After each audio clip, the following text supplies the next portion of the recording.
Shana Tova. This is a story entitled The Restoration by.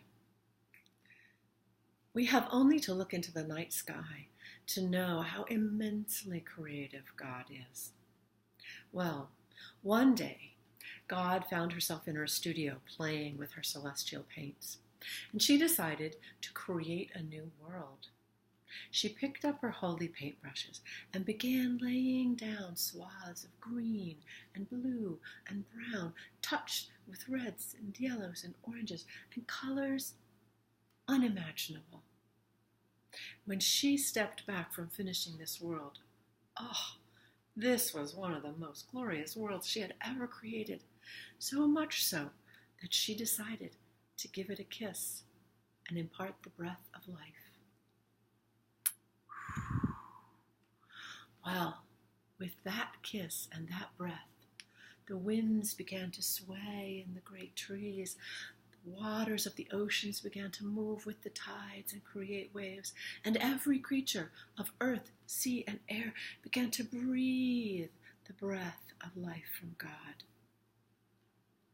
For generations upon generations, every creature in this world felt immense joy to pass to one another the light and color and love of God that flowed through them, constantly exchanging.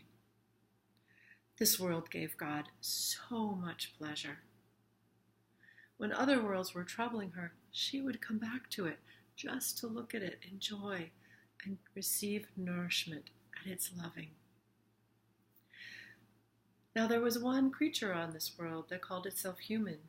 And after a very long time, this creature got a mistaken idea in its head. It looked around and it started thinking that all of this color and light just happened. And it thought itself better than other creatures in this world.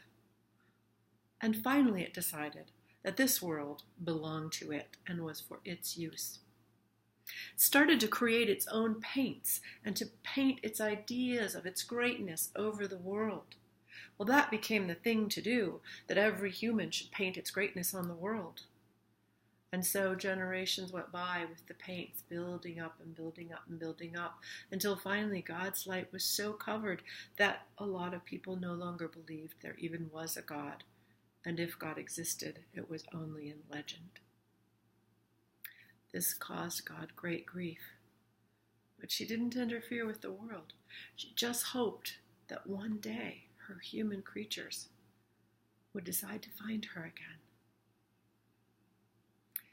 Well, after many, many generations, a little girl was born. And this little girl didn't want to paint. She felt something in her heart that she knew she should find in the world, and she was always looking for it. When her parents and her teacher said, go, create paints, make paints, paint the world, do what we're teaching you, do what everyone else does, she would say, no, I don't want to. I would say, child, you're being difficult. What is wrong with you? But the little girl just knew in her heart. One day when she was 8 or 9 years old, she was sitting on her front step. She was just casually picking at it, where the wear and tear had happened. And after some time, suddenly, a shaft of light struck her in her heart. It was so intense and so beautiful. And she felt from this light what she had been seeking in the world. She came out that night after everyone else was in bed, and she started rubbing to remove the paint, which was completely socially unacceptable.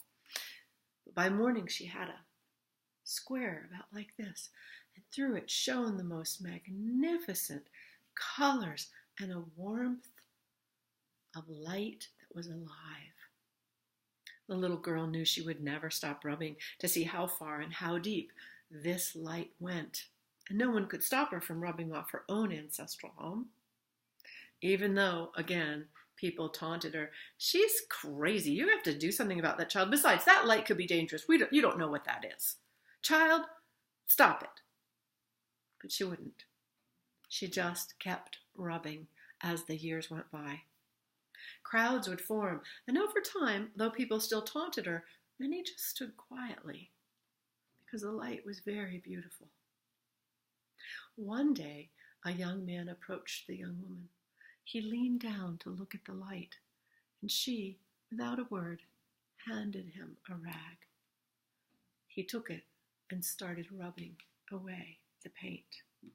Well, this broke the ice for other people who thought, what might be underneath my ancestral home?